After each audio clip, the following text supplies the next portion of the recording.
Rick Costa. Welcome to All About the Joy, the Private Lounge, everyone. It's just me and Rick today. Hi. Carmen Listed Suarez, how are you?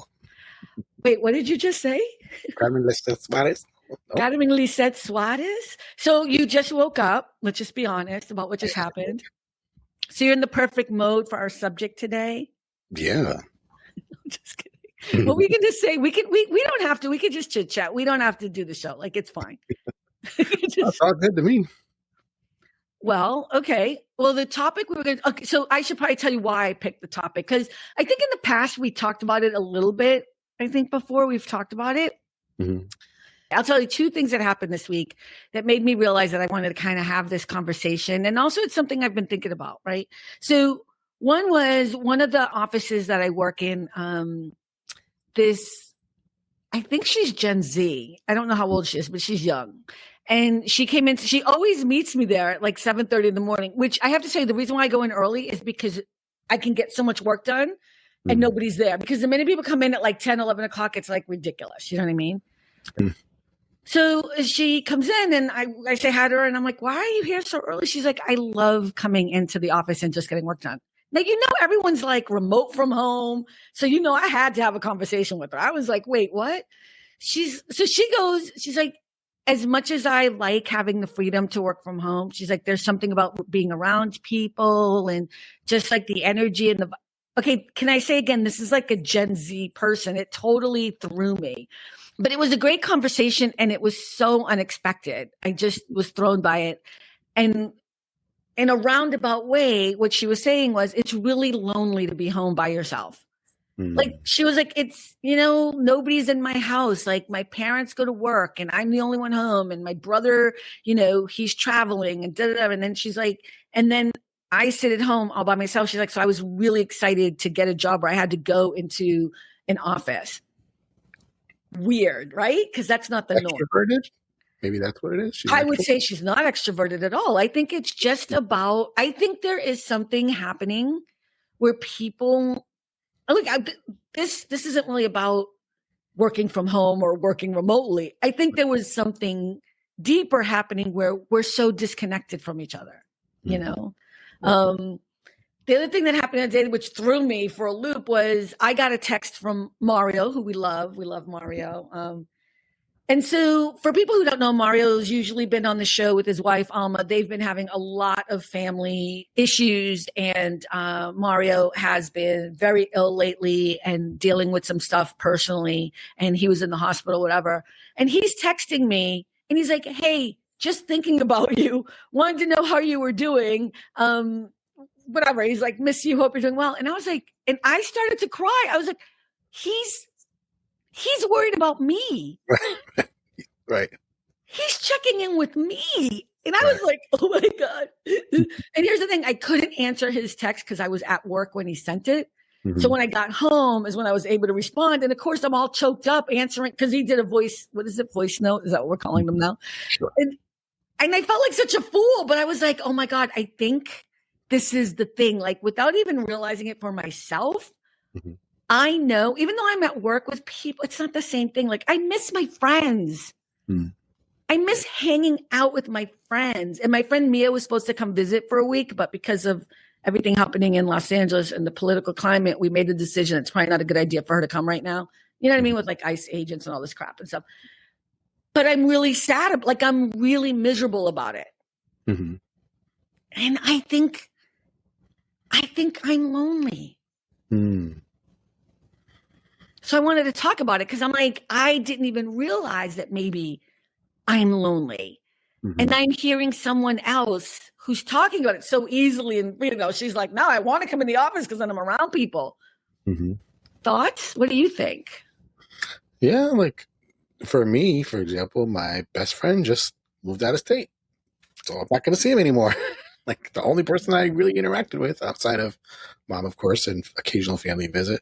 So I'm like, yay, nobody now. Awesome. Wow. We watched a movie this past Sunday just so we could do something together.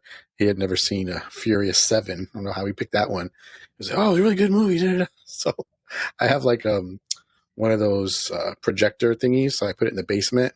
And Uh-huh. and if you watch it at night, it looks perfect. And it's like huge, and I got big speakers right behind your ears and whatever. And so it feels like you're at the movies with zero gravity chairs. He's like, I love this chair. It's like, oh, Okay. All right. So Rick is clearly living large. Okay. I'm just kidding. Go ahead.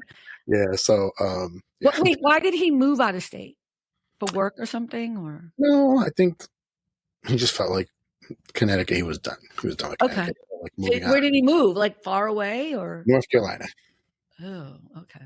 So, I mean, no. No offense to North Carolina. I mean, that's like if you had said, Boston, I'd be like, oh, that's not too far, but okay, right. North Carolina's a flight. Yeah. So he's like, yeah. So one day when your situation changes, wink, wink, we know what that means, some of us. He goes, I'll fly you down just so you can hang out with us. I was like, Yeah. I may take you up on that. You never know. Yeah.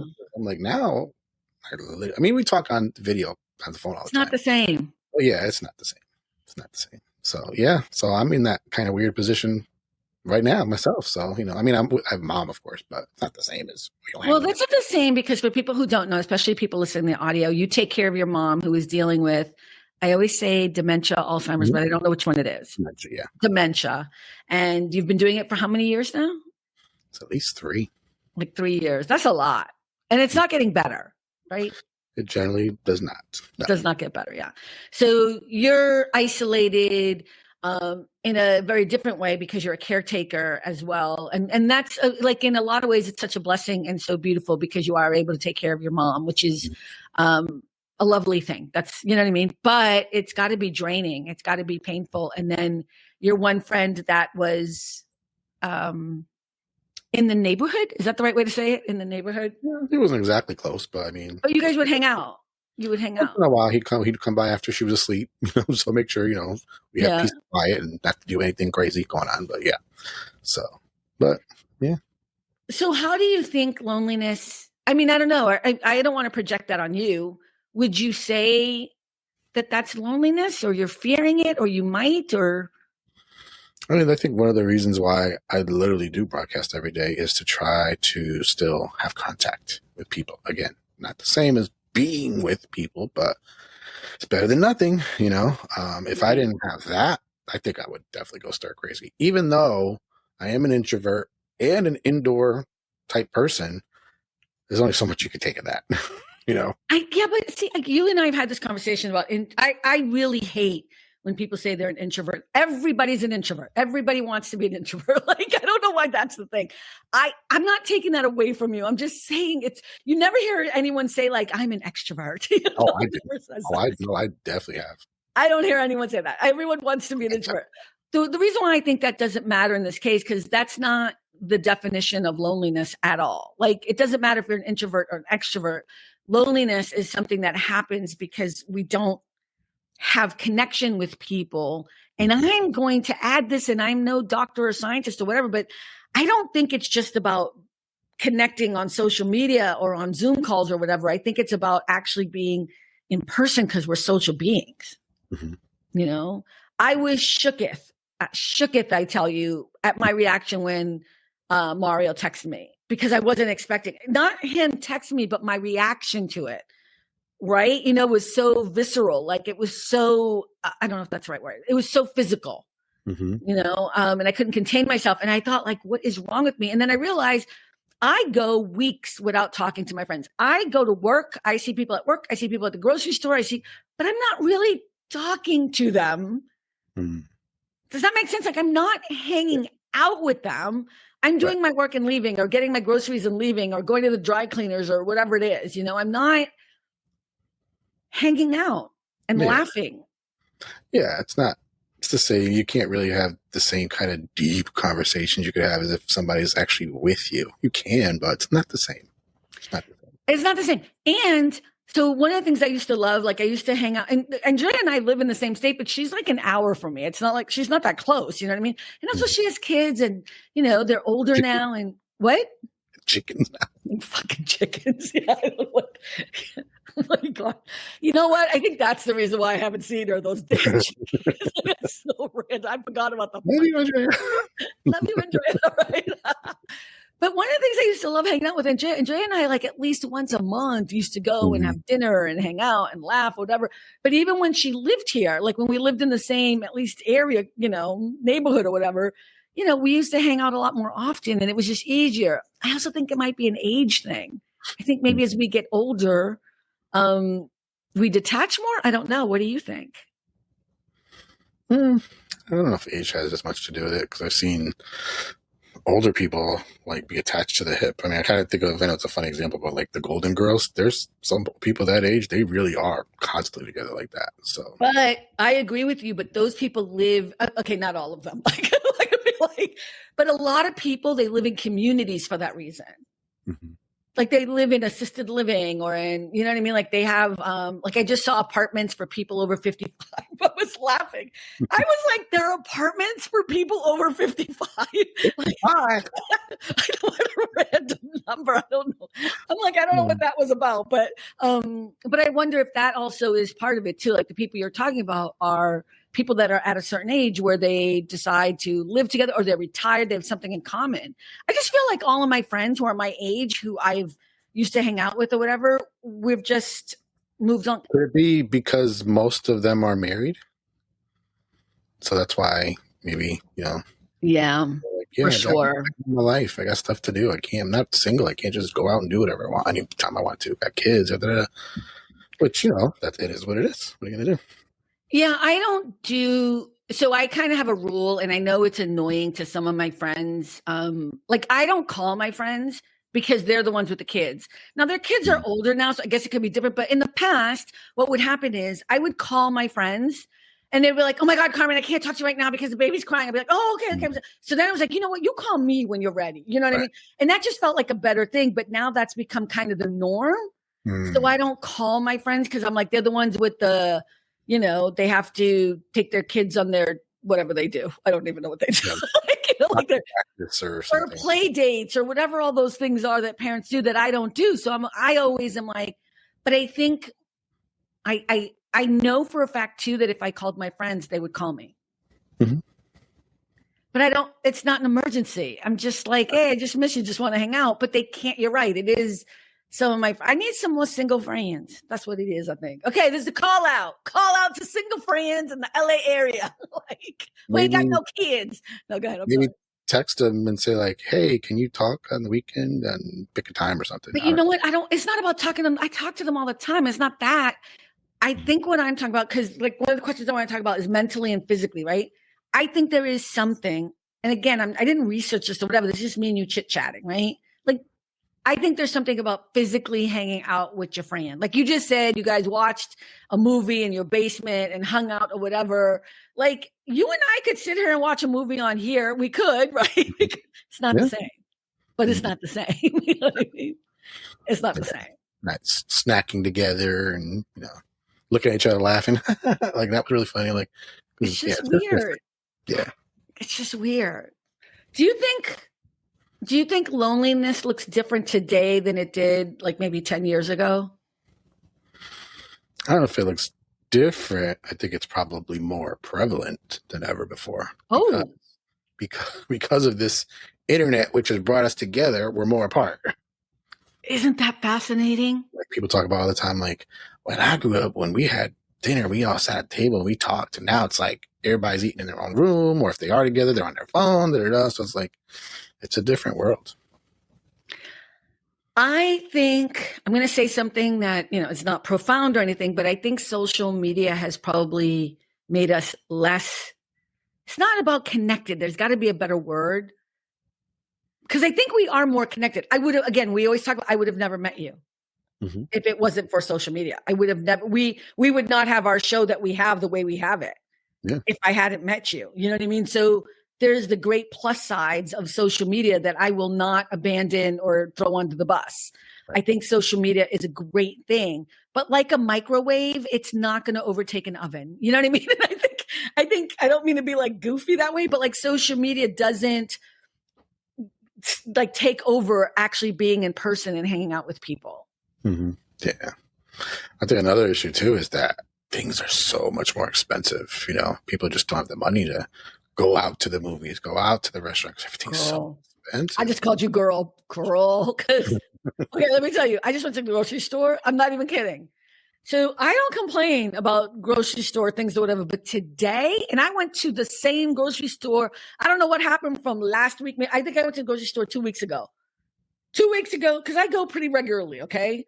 Mm-hmm. To this week, my coffee, which was $9.99, I buy Pete's Coffee, Columbia Coffee, or Major Dickerson's, if people know what Pete's Coffee is, and they don't sponsor us, but they could. But I went to buy. It was $9.99 2 weeks ago, and I remember because I bought like 3 bags. I'm like, I'm just going to stock up. You know what I mean? Mm-hmm. Today, $15.99. $15.99. That's crazy. That's crazy. So I came home and I was like, all of it was really expensive. So I came home and I thought maybe the other ones were, first of all, this is like, that's my coffee. I don't go to Starbucks or whatever, but I make coffee here. So I was like, maybe that was old. But I know it's always about, like, sometimes you can get the deals like $7.99 or $9.99, and you get the coupon or whatever. And so that's why I know, because I have my coupons, you know? Mm-hmm. But it wasn't. It's just now $15.99, all of them. Shook it. It's a big jump. That's a big jump. So yeah, I do think things are more expensive. You're right. I'm having to deal with that at work so we deal with so many different companies. People want to order stuff, and this company has that, and then that company has that, and then that company has that, which makes my job a headache. Totally different than when I first started. And when I first started that company, everything we had in stock in our warehouse, and that's it. It was much easier. Now it's headaches because this one's got that rule, and that one, and that rule, and this one, and you drop ship for free. You don't drop ship for free. You don't drop ship at all. You can ship on your account. It's so complicated. It's crazy. It's like if my boss ever fires me, he's going to really find out what a headache this job really is. Right. But because of the whole situation going on now, everybody's jacking up their prices. And I'm like, didn't just update all your 1,000 products on our website? Now I got to do it again. Like, my God. It's because of the tariffs too, because the tariffs are being put to the consumer. So which we all knew that was what was going to happen. I mean, but I think but even beside the whole tariffs thing and what's happening in the political vibe, I think just also in general, it's really difficult nowadays to get on to go fly to your friends now in North Carolina or whatever to say, hey, let's just hang out for the weekend. Like, it's not even just that it's expensive. It's also like logistically a hard thing to do. Whereas before, like, how did you meet your friend? What's his name? Oh, Corey. That was at church. Corey. So at church. So it was like, that's what I'm saying. Like, it was like a local thing, like in your neighborhood, or like Andrea and I lived in the same part of West Los Angeles when we first met, we worked together. So then we would go out and we'd hang out, the same thing. Mia and I were roommates in college, there's just kind of different things. People it's really like Disney World. They're like, Disney World, I ain't got Disney World money. Like before, people were like, I'm just gonna save, and then it's fine. Now it's like, how expensive Disney World is. Like, it's just everything's so expensive. Yeah, I'm always gonna say I don't understand the Disney World thing. So, but if that's your flavor, that's your flavor. My brother from another mother who I love with all my heart, Billy, he's huge into Disney. So I try not to fight with people about Disney. I don't have Disney World money, and I'm glad I don't. Even if I did, I wouldn't be spending it there. I don't have Botox money. That's my new problem. I don't have hair coloring money. So. Yes. Sorry, Cynthia and Mario and Alma, but I've never been, and I'm not in a rush to go either. Well, you've never been to Disney. Mm-mm. No. But you're not a Disney fan, except that they bought Marvel, so that's not the same thing. Yeah. But I do like amusement parks, though. I love that. I used to love amusement parks too, but I have no interest in getting in a roller coaster anymore, so that wouldn't make me happy anymore. I used to love it, but I wouldn't, especially now because they put you in these harnesses and all these, and that would just make me claustrophobic, But back in the day, I loved that stuff. But I saw one the other day. I was like, y'all are insane. It literally goes really, really high, and then it goes literally, you're like waiting, and then just straight down. I'm like, y'all are crazy. Yeah, they have there's a whole TikTok on just roller coasters. If you just put that in the search engine, and it's weird because you can actually watch it, and then from the point of view of the person in the seat, and you can almost feel a little. And I'm like, no, I'm not interested anymore. I've changed. Yeah. There was one that used to be called the mind bender. I'm like, I got off. I'm like, it's the neck bender. Oh, I'm in so much pain right now. Yeah, no. I would go skydiving again. You know what? That brings us to another thing. Okay, wait. Let's not get off of the loneliness thing. What could we do? What could we do to change up I think some of it we're already doing. We do try to connect in the ways that we can, whether it's doing your show or doing this show or staying in touch with those people that we can, like your friend, and making sure you do movie nights and stuff like that. But are there other things that you try to do to make sure you stay connected? Yeah. I mean, I can't make people come to me, and I treasure when they do. So, and then like, little example, my cousin came Sunday. She told me she was going to come over. I was like, hey, do you mind if I run to the pharmacy to get my mom's medicine, which turned up to be like 10 medicines. Like, good Lord, this is a lot of medicine. And even though she would have done it, but if she offered, I'd be like, no, let me do it. I You never need a leave minute. the house. Let me go enjoy the cool air flowing through my air, whatever, Right. in the For your car. hair. Yeah. I'm like, let me enjoy going out somewhere, even though it's like not that far, but still. Right. You know, any little thing I can do, I'm going to try to do it. But are you, and we've had this conversation in the green room before, and I don't mean to put you on the spot, but I mean, you choose to take care of your mom, right? There's nobody else. And I've Right. seen how the nursing homes are. No offense if you work in a nursing home and you're actually a good person. I'm sorry. 7 years with my father and several years with my grandmother. That's not a place you want your parent to be. Okay. No, that's fair enough. That's fair enough. And I applaud you for what you do. I just think it kind of sucks that you don't have any help so that you can. Like the one thing I do have, because I'm not in that circumstance at all, is I do go out to the beach and hang out, but I'm still by myself. You know what I mean? The few times that I do, I mean, I have a couple neighbors or whatever. Sometimes we walk, not the same thing, not the same thing. Yeah. I want my crew. I want my friends. I think I need to get new friends. Maybe that's what this show is about. How would you do that? Oh, like those things where you could join a group, like a walking group. Meetup group, like a meetup group.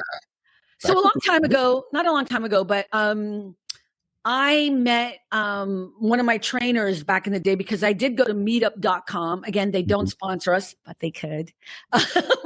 And meetup.com, you could go and meet people in your neighborhood. You put in your zip code. It's still a viable, really good website.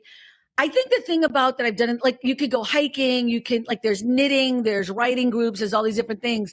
I know in the past when I've looked it up, like maybe a few months ago, whatever, you could tell that some of the things I used to do, whatever, are now dormant. So like people, like the group is still there, but they're not really doing anything. So, maybe I need to check it out again and be more serious about it. But I also think there's something about going to your local community, like every town, every city has like a community center, and so I was thinking about that too. And then I'm thinking, like, I know back in the day that was always all the old people, like it's all the old people. Like, but maybe I gotta embrace this shit. I don't know. Like I'm not 20 something. I don't know.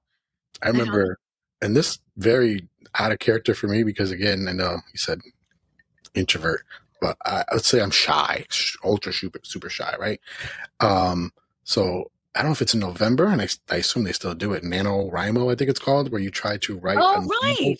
You try to write every day, whatever, a certain number of words. Right. You try to do it. If you fail, whatever, it doesn't matter. And I actually, because there's a group where you can talk to each other and encourage each other, and I met some people that were local to me, and I was like, so cool. Not only that, but one of the guys, I ended up going to my first one and only Comic-Con in New York City with him. And I was like, that's hilarious. So not like me because like, I'm shy. I don't get around strangers. But I was like, no, do it. Stop being a chicken. And I did it. And I'm still proud of myself because, again, I'm super shy. Like people don't think I am. Like I don't think you're super shy. When I had meetups with my team from the stuff I do online with people, they were like, yeah, you don't talk a lot. I didn't believe you. Yeah, but not talking a lot doesn't make you shy. I'm just saying that doesn't make you shy. That's a stylistic thing. I don't know. Again, I know I'm always the person that's fighting back with people about being introverts and being shy or whatever, because I think people, I'll tell you why, not to change the trajectory of how our show goes, but we got to do what we got to do. I think somewhere along the way, we have been convinced that being humble has a certain betterness about being on the planet. And I think a lot of it has to do with religion and Christianity and Catholicism, whatever, like to be as humble as possible. And under the umbrella of humbleness comes these things of, oh, I better be an introvert. Oh, I better be very quiet. Oh, I better be very shy. And I think all of that is not very true. Like I think it's something that has been warped into our psyche without us realizing. Like, the reason why I say I don't think you're shy is, you know what? I'll put it in these terms so I'm not like bashing you, because like the last thing I want to do, I don't mean to be bashing you. Everyone's like, oh my God, Michael Jackson was so shy. Oh my God, Janet Jackson, they're so shy. No, they're not shy. You cannot be shy and jump up on stage and do what you do. Now, are you someone who, when you're by yourself or when you're not being your extroverted self, maybe need time to be introverted? Or, you know, those are stylistic things. True shy people don't jump up on stage, you know what I mean, and grab themselves and do 15 million things. You know what I'm saying? Like, no, I'm just saying, yeah, like, I'm just saying, it's like, if you've ever met a really shy person, they really, it's not a negative thing. It's just, you could tell it's really hard to get them comfortable, to get them to talk, to get them to come out of their shell. And I think there are fewer people that I know that are that shy. When I was young, when I was a kid, I believe that. I was so shy. Like, if my parents' friends came over, I would try to hide anywhere because I don't want to talk to nobody. See them. Don't ask me no questions. There was only one guy that would come over. I'd be like a little bit okay with, because he'd be like, "Hey, I'm gonna give you $1." I'm like, "Ooh, $1." I'll talk now, right? I mean, like that makes more sense. But I mean, like, you're not that kid anymore, you know. But I think sometimes we hold on to stuff because we learn the label and we, you know. But I always laugh every time I would hear people talk about Michael Jackson, and you know, oh my God, he's so shy. Yeah, no. You know, and no offense, I loved Michael Jackson. You know what I mean? Like, actually, right before you logged on, I was listening to the Jackson 5. You and I must make a pact. Yeah, I love that song. We must bring salvation back. I really think where there is love, I'll be there. It's such a good song. Don't you know? See, we're good. Okay. I mean, I can't sing for shit, but you know, at least I'm in tune, right? I'm in tune. But yeah, I mean, I think I love your demeanor and your style and who you are, but I would never say that you're shy or introverted. Those are not things that I would ever, those would not even be in my top 100. You know, do I think you're kind? Yes. Do I think you're someone who's more thoughtful and a better listener than I could ever be? Like, you listen to people really well, or you just ignore and make us think you're listening. I don't know. But you know what I mean? Like, I think that's a very different thing. One thing I've always been is observe. I observe everything.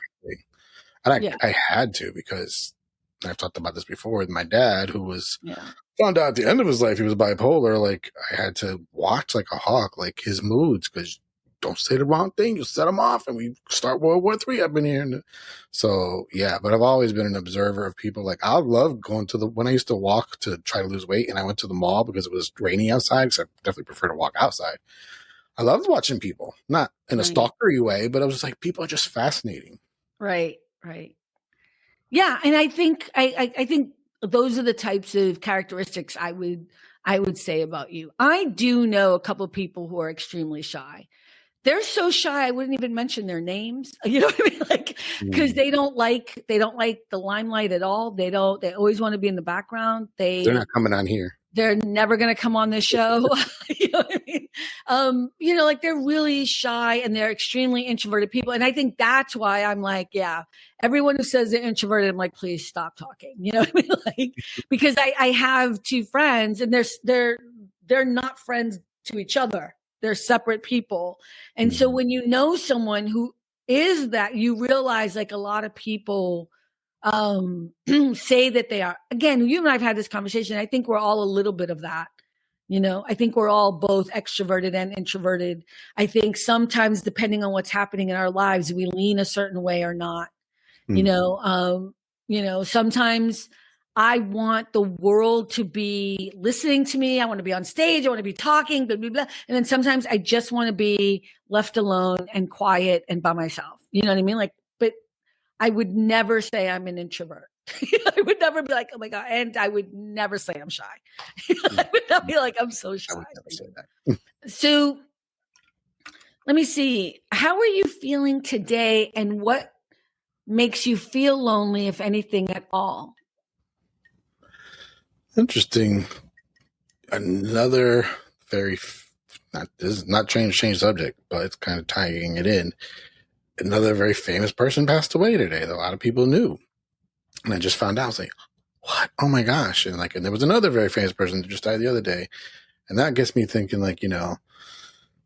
So when I go, is anybody going to remember me? Yeah. And that can make you feel a little sad and lonely, and it feels like, am I doing enough? Am I leaving my mark on the world? Like, I don't want to just die. Nobody remembers me. You know what I'm saying? Like, hey, there's nothing you could do. When you're dead, you're dead. But at the same time, it's like, I don't want to have come and not left some kind of a mark in the world. You know what I mean? But what would you? I know what you mean, but what would you do differently to leave a like? What does that mean to leave a mark in the world? I mean, I just want people to remember me, that I was kind. You is kind. You is kind. All the white people are like, I don't know what you're talking about right now. But yeah, I don't want people to think like, oh, he was a jerk, he was a horrible this, horrible that. I don't want people to be like, oh no. Definition of good person, yeah, that was a good person. But let me ask you this: I've thought about this a lot too, but in a very different way. Let me ask you this: does it matter if a lot of people remember you or just one person? And I'll tell you before you answer that. I'll give you the reason why. My mom. Nobody talks about Emma Swatis. Nobody. She wasn't a famous person. You know what I mean? She was a single mom. And she was a housekeeper, and then she was a teacher's aide, and she died very young. She died at 49, and she died of a heart attack due to asthma, which should have never happened if she had good health care. I just want to put the plug in there because we should have health care in this country for everyone. But we really should. That's even back then, that wasn't a good reason for anyone to pass away. But I think about this because when she died, I got upset in the church because all of a sudden there were all these people in the church at the funeral. And I was like, now, of course, I was a little kid and I was, having a moment, but I was still not wrong. That's what I love about it. I still wasn't wrong. Where were you all when she was needing help or needing you? But the church was filled and packed. And I think to myself, this is why when people pass away now, I'm like, I get it. Your impact is while you're here, because when you move on, as time passes, even if you're a famous person, I think of Paul Newman. Remember when Paul Newman died? I mean, we were young, but and he was a big deal. Mm-hmm. And every time I go get salad dressing or something, you know what I mean? Or I see a movie, whatever, I'm like, but we don't remember Paul Newman all the time. It's just... Right. So I guess that's what I'm saying is, what would you do differently or today to feel better about your legacy? Mm-hmm. Or does your legacy matter? To go back to what you were saying, though, like that's the whole reason the whole expression is give people their flowers now. That's right. That's why that whole expression came about, because people love to go to funerals and I'm gonna get you flowers. Oh, she ain't gonna appreciate it if she did. Like, hello. Exactly. Like, what are you doing? Like, yeah, and it's like, it is kind of annoying. I know that. Interesting thing, though, is like for my grandma and my dad, which were the two biggest ones, and my cousin, I don't remember necessarily how long anybody stayed, but I know that you came. Like, that stuck in my head. I know that you came. Ooh. Say that again for the people in the back. Even if you only came for 30 seconds, I'm on my lunch break, but I had to come. And people have said that. But I remember you took the time, you took the effort to come. You didn't have to. Mm-hmm. It would have changed nothing. But I remember that. And that means a lot. It does mean a lot. But when you got all these people that are strangers, like, why are you here? Why? What, is it to make you feel better? Like, why are you here? Right. So it can be annoying. Right. I think one of the things that's interesting, though, too, just to get back to you talking about your legacy or whatever, it's like what you just said, give people their flowers now. Like, I posted on Facebook And I wrote, like, if you want to support me, if you could please follow my Substack, right? I think you saw that. Or, people could follow our YouTube channel or anything. Because here's the other thing. People always say they want to support you, but then they don't. Your best of friends will tell you, I got you. I'm here for you. But then they don't. And I don't get upset about it. I don't get angry about it because here's what I know. I know it's not people's intention to not be supportive. Mm-hmm. I think people, like all of us, we're just all wrapped up in our own lives. And I'm sure people think, well, if Carmen really needs me, she'll call me and ask me to join my Substack or whatever. Like I'm going to call 1,500 people or whatever. But right. I get it because we're all connected to each other. And so we think like, well, Carmen's my friend. If she really needs my help, she'll call me directly. Mm-hmm. As opposed to just posting it on Facebook. You see what I'm saying? Like, that's one thing I found out real quick on Periscope because, I try to be big-headed, but, I got a little bit big over there. Family never showed up. Friends never showed up. So I'm like, you're going to have to just build up your own tribe from scratch and they will support you. But you weren't bitter, were you, with the family and friends? Did you think people were doing it intentionally? No. The part that makes me annoyed is I'm pretty sure I would do it for you, but I can't make people be like me. Right. I think, okay, so I was thinking about this too. I'm like, I would do anything for any of my friends. I really would. But sometimes I don't know that they have posted something. Right? Like, and it's not out of being mean. So that's why I was saying earlier, it's like, I mean, again, maybe I'm trying to find excuses for some of my friends because I don't want to be hurt. It's possible. But there's the other part of me that thinks like, I know people have called me out and has been like, well, I asked you 3 months ago. And I'll be like, what are you talking about?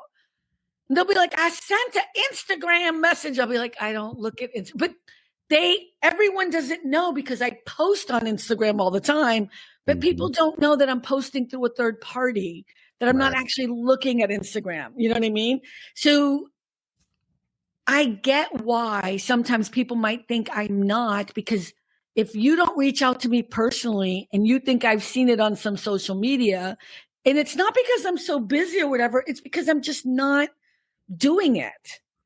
It's very easy to miss something on social. Somebody the other day, they said, I tried to call you on Facebook Messenger and I needed an answer quick, but you didn't answer. I was like, I don't use Messenger on my phone. I would have never gotten the call. I apologize. Like, what do you want me to do? But you see what I'm saying? So that's why sometimes I think when we ask people in that massive way to support us or whatever, and then they don't, I don't get upset with people because I realize, like, I know I'm a good person and I know I've been there for many people. And when people ask me to do something, I'm there 100%.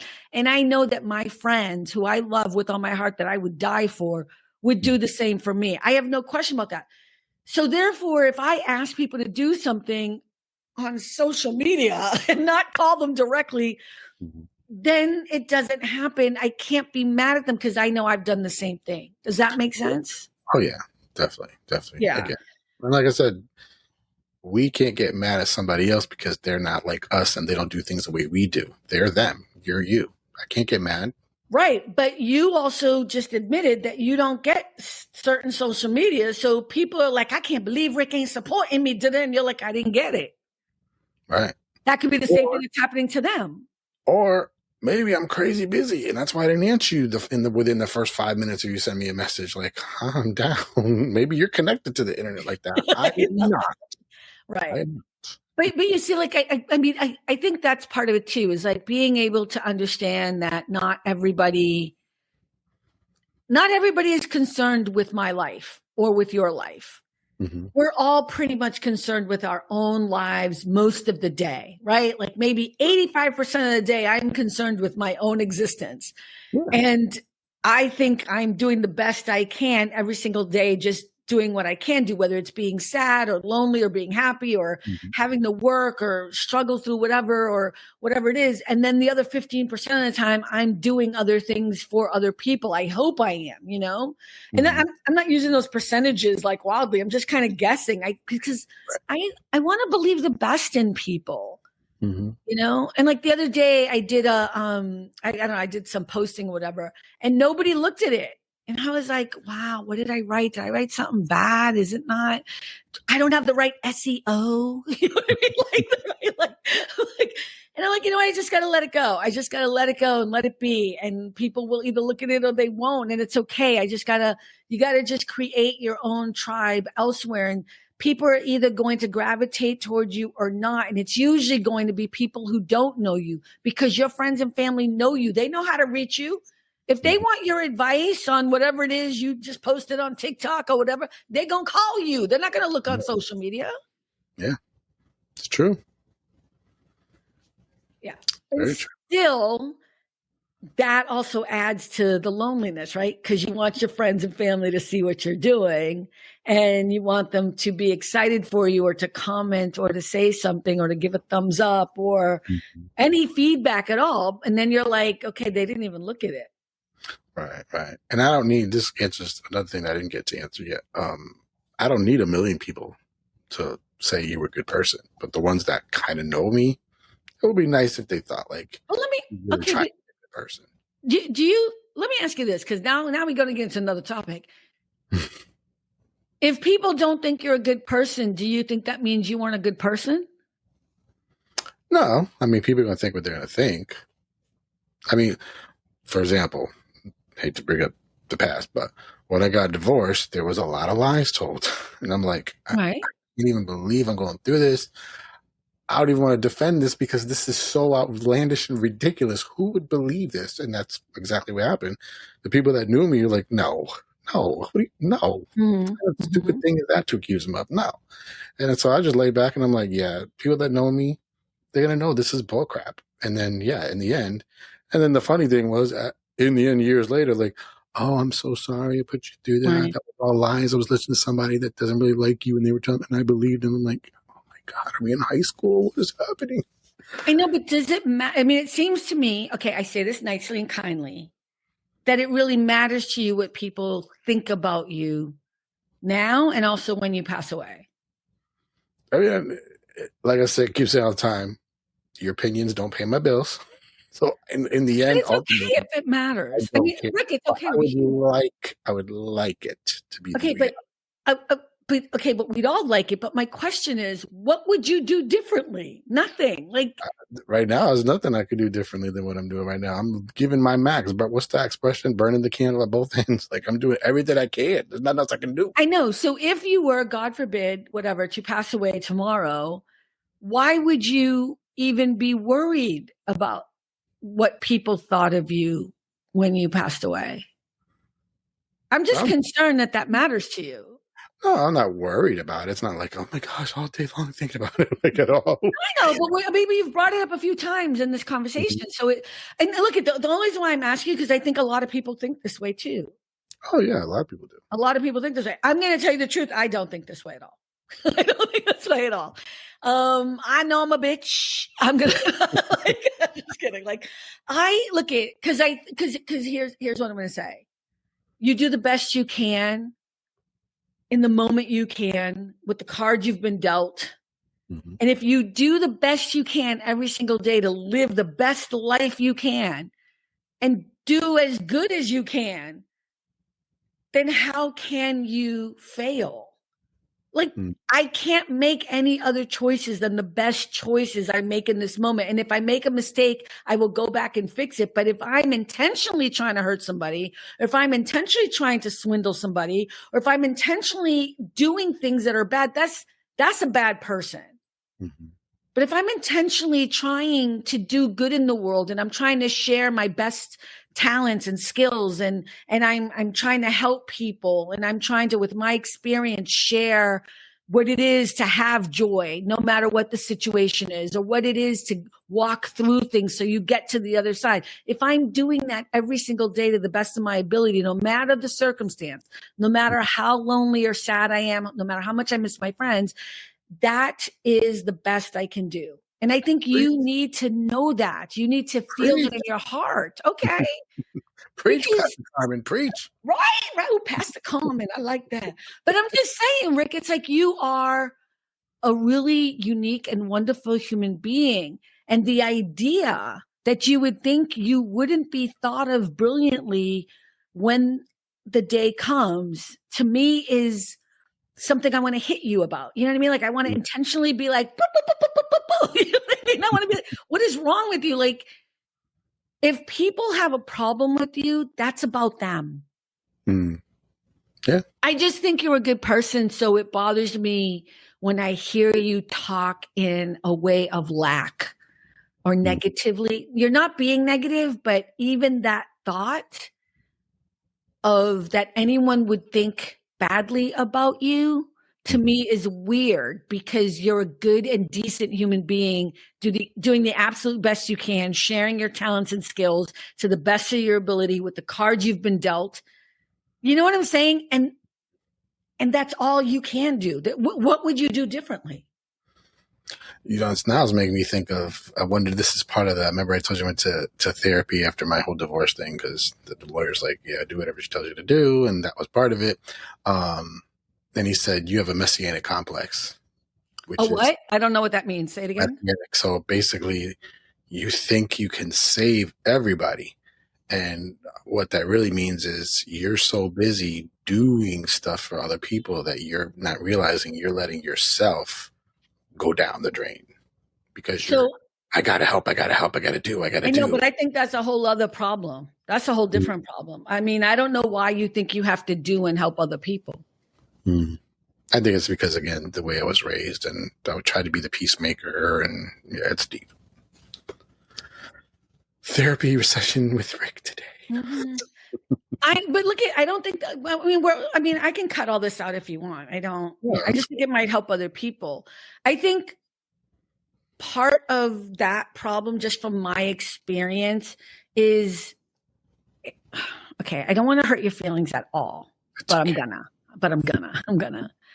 I think sometimes when we are constantly worried about other people all the time, it's so much easier to worry about everybody else than to actually deal with our own actual selves, right? So I don't mean that in a bad way. I just mean when we are continuously in this space of like, I have to help this person, I have to do this, I have to do that, I have to da-da-da-da-da. What it does is it makes you avoid dealing with Rick and who Rick is, what Rick wants. Like, you squash. Okay, here goes the hurtful part. You squash. I know you're like, oh, there's more, right? Mm-hmm. You squash everything that you want and need in life for your mom. Now, before you say anything, you and I have had this conversation, because I always stop you. I stop you from using your mom as content, right? We've had that where I shut you down and everyone thinks I'm mean, and I let them think I'm mean, because I'm like, I'm doing something that matters in a different way. You can think I'm a bitch. I don't care. I don't want him using his mom as content, because that's not his point. That's not what you mean to do. You know what I mean? So I'm stopping you as a friend, right? But I think what you do with that too is, like, you're in this situation and you are in martyrdom role. I know you don't mean to be, but it's like you don't even allow yourself to give yourself a break. You don't even allow yourself to be angry and upset and pissed off about it. And even though you have every right to be upset and pissed off and angry about it, you know, because even though it's your duty, it's also unfair. Right. So you caring about everybody else and taking care of everybody else allows you not to have to deal with this part of it, which is, you've made a choice that is a right choice, a good choice, makes sense choice, may not be the best choice, right? The best choice would be if you had other people helping you. Am I right? You know what I mean? Like, if you had other people helping you. That would be lovely. Yeah. Yeah, that's what I'm saying. Like, so that would be the best choice, right? I think that's what that's about, is that when we're always, I learned the other way. It's so weird how you and I are so different and yet fundamentally a lot alike, because I was so alone, because I had to take care of myself, because I had to figure out what was going on around me and protect myself. I actually make sure my cup is full before I try to give anybody anything. Yeah.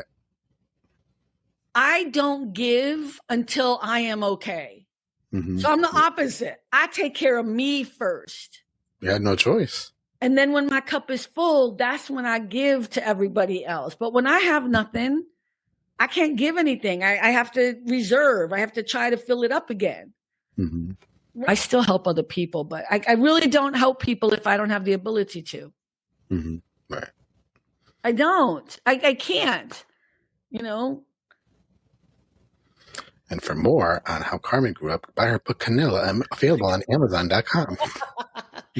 You know what's so interesting? So I'm like halfway through the next book that I'm writing. I know it's been really, I don't know if I'm ever going to get finished because, okay, but I have been working on the second part of Canella, but I don't know when it's going to be done. Like, if you and I had money, we wouldn't be lonely at all. No, I'm just kidding. Like, it all comes down to money. I'm just kidding. Oh my God, that reminds me. It was a trailer of a new movie with Keanu Reeves, and he plays an angel. But what he does is he switches two guys' lives. One was kind of poor and one was rich, and he switches them. And then the other angels confirm. He's like, "Why did you do that? I wanted to show him that just because you have money, it doesn't solve all your problems. But now the problem is, it kind of did solve the problem." That's funny. Is this like a comedy or something? No. Yeah, it's a movie. Yeah, really, that's funny. Seth Rogen, Keanu Reeves. I forgot what the other guy's name is. That's funny. Oh, that's funny. Yeah. Yeah. So we've already had a conversation about, I've worked with so many wealthy people. I actually don't think money solves all problems. No, I think money could solve some problems. Like it gives you more choices. But if you're a sucky person and you have a lot of money, you're still going to be a sucky person. And if you're a materialistic person, whether you have money or not, you're still going to be a materialistic person when you have money, and you're just going to blow it all on stuff, and you're going to be selfish. You know what I mean? Like, money does give you choices. There's no doubt about it. And I think anyone who's listening to this, who isn't wealthy or whatever, deserves the chance to have money and see how it goes. You know what I mean? Like I would like to see how I deal with a lot of money. I would love to see that. But I know that, and I stand on this 10 toes deep. I will die on this hill. There is not one wealthy person that I know or who I have worked for my entire life that I would have changed lives with. It doesn't matter how bad my life has been. I would not want their money. I would not want their life. I would not want anything with it, because they are not any happier and sometimes more miserable than any of my friends or poor people or myself that I've ever known. You know what I mean? Yeah. I've heard people say like that were like maybe a nanny or even housekeepers, whatever. Like, would you trade places with your boss? And they're like, to be miserable like them? No. Yeah, no. Yeah. Most people that work for very wealthy people, you have a different viewpoint, I think that money would help in changing our dynamic, but I still don't think it would change the issues we're talking about, loneliness. You know what I mean? Like things like that, because that has nothing to do with money. Right. It has everything to do with being able to have your friendships and make connections. And, so just to wrap this up a little bit, let's see. What are small things or small ways in which you do try to find joy or try to connect with people and try not to be lonely or sad or depressed? Any one of those? I mean, right now, because I literally can't go anywhere, all I have is the internet. So, I watch people online. There's some people that I watch on a regular basis because they just crack me up. They're really funny, and I need to laugh sometimes. Especially if like you're in a bad mood. I mean, put on something that makes me laugh, and it helps. It makes you laugh, or put on some music or whatever. But if you're in that position like me and you just can't go anywhere, then you got to do what you got to do. And if that's what you got to do, then but I think it's also kind of a blessing. I mean, I'm glad we have that, because again, it's how we met. You know what I mean? And I think sometimes you and I have conversations in the green room, we're laughing, whatever, and those are moments of joy as well. I can imagine pre-internet, if I had to deal with this, what would I do? Right. I don't know. Well, and so many people have done that in the past, and it's really miserable, so I think that's kind of a blessing. I was going to say music. Music is probably one of the things that when I'm really feeling lonely or whatever, or feeling sad or missing my friends, I'll put on music, and it does transport you. you know. Oh yeah. But sometimes it can also make you cry. Like it gotta be careful to Yeah. make you even sadder. So it depends on what you put on, you know.